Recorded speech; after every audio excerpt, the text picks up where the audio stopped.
좋아요, 구독!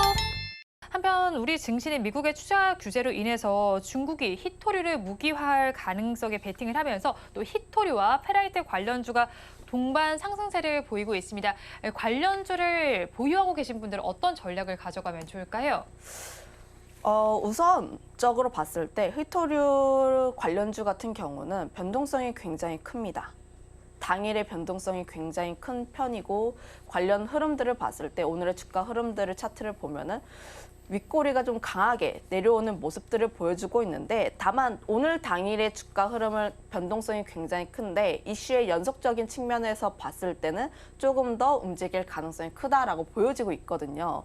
왜냐하면 미중 간의 갈등이 나올 때마다 항상 히토류 관련주가 움직였고 네. 당일 하루만 움직이는 게 아니라 추가적으로 계속 움직이긴 했습니다. 특히 오늘 같은 경우는 이슈가 나온 거기다가 거래량도 동반한 첫날의 상승이다 보니까 네. 추가적으로 움직일 가능성이 있어서 지금 보유하고 계신 분들 같은 경우에는 지금 당장 정리를 하라라기보다는 추가적으로 어떤 내용들이 나오는지 특히 중국이 어떤 행보를 보이는지에 따라서 조금 더 연속적으로 가져갈 필요는 있다라고 보여지고 있습니다. 실제로 이런 미중 간의 갈등 내용이 나오고 특히 미국이 강하게 제재를 할 때마다 중국 같은 경우는 휘토류 카드를 항상 꺼내왔어요. 네. 휘토류라는 게 뭐 다른 나라에도 매장이 많이 되어 있긴 하지만 뭐 환경 오염이라든지 다양한 요인들로 인해서 중국이 가장 많이 생산을 하고 있는 국가입니다.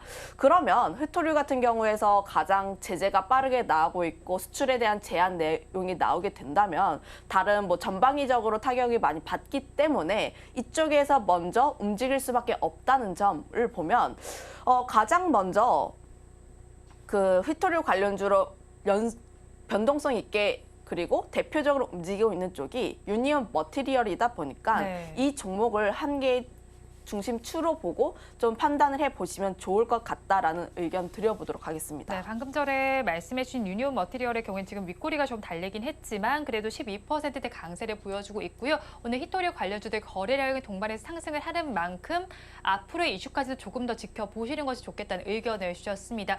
그렇다면 이번에는 삼화전자를 좀 살펴보도록 하겠습니다. 오늘 시장에서 조금 더 관심을 받는 이유는 지금 뭐 상승률도 상승률이지만 우리나라에서 유일하게 소프트 페라이트를 생산하는 기업이라는 점 때문입니다. 지금 시장에서 상승률이 24%대로 집계가 되고 있습니다. 그렇다면 또 앞서서 페라이트 관련주는 테슬라와 관련된 수혜도 좀 기대가 되고 있었던 상황인데 히토류보다 좀 페라이트를 좀 긍정적으로 봐도 괜찮지 않을까 싶은데 어떠신가요?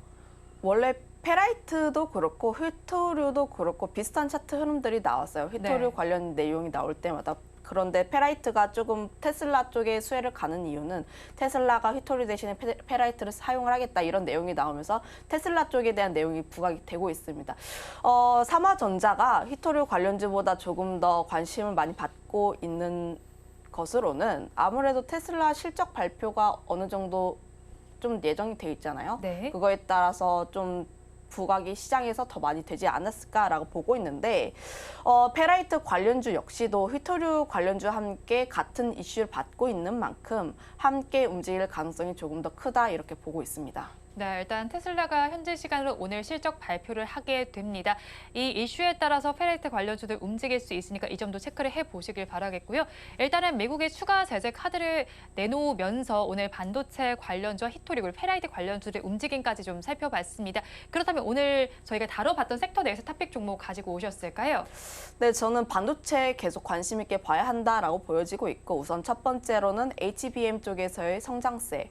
AI 생태계 자체가 계속 성장을 하고 있고 뭐 애플이라든지 다양한 빅테크에서 AI 쪽에 대한 투자를 계속 진행을 하고 있기 때문에 결국 HBM 쪽에 대한 성장세는 계속 나올 수밖에 없다. 두 번째로는 반도체 같은 경우는 아무래도 4분기부터 턴어라운드에 대한 기대감이 계속 나오고 있는 만큼 실제로 그 부분에서 조금 더 집중을 해보면 결국 반도체 같은 경우에는 올해보다 내년에 더 좋아질 수밖에 없는 구조거든요.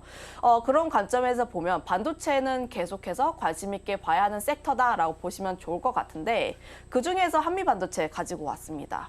저는 여전히 반도체 섹터에서 중심추는 HBM이 조금 더 우세하다라고 보고 있어서 HBM 관련주들을 조금 더 관심 있게 보면 좋을 것 같다라는 의견을 말씀드려보도록 하겠는데 오늘 내용이 나왔던 거는 관련했을 때 한미 반도체 관련해서 AI 반도체 포커스 ETF가 상장을 했는데 네. 좀 내용 거기 안에 있는 관련주들의 비중을 보면 HBM 3대장이라고 할 수 있는 삼성전자, SK하이닉스, 한미반도체가 각각 25%씩 비중이 나오고 있고 네. 나머지 25% 같은 경우는 좀 HBM 관련했을 때 좀 유명한 기업들, 약 25개 기업들이 골고루 나와 있어서 이런 ETF가 상장되어 있는 만큼 한미반도체에서도 좀 긍정적인 수급이 나오지 않을까라고 기대를 할 수가 있겠고 한미반도체라고 하면 결국은 TC본더 쪽입니다. SK하이닉스를 통해서 결국은 엔비디아 쪽으로 납품을 하게 되는 이런 구조를 계속 가지고 있어서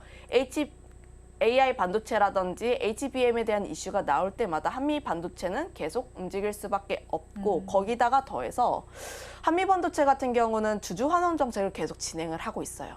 어제 17일 같은 경우는 주주 가치를 높이기 위해서 자사주 300억 원을 매입을 한다라는 이슈가 나오기도 했고 오너라고 할 수 있는 부회장께서 9월 동안 약 140억 원어치를 매입을 했습니다.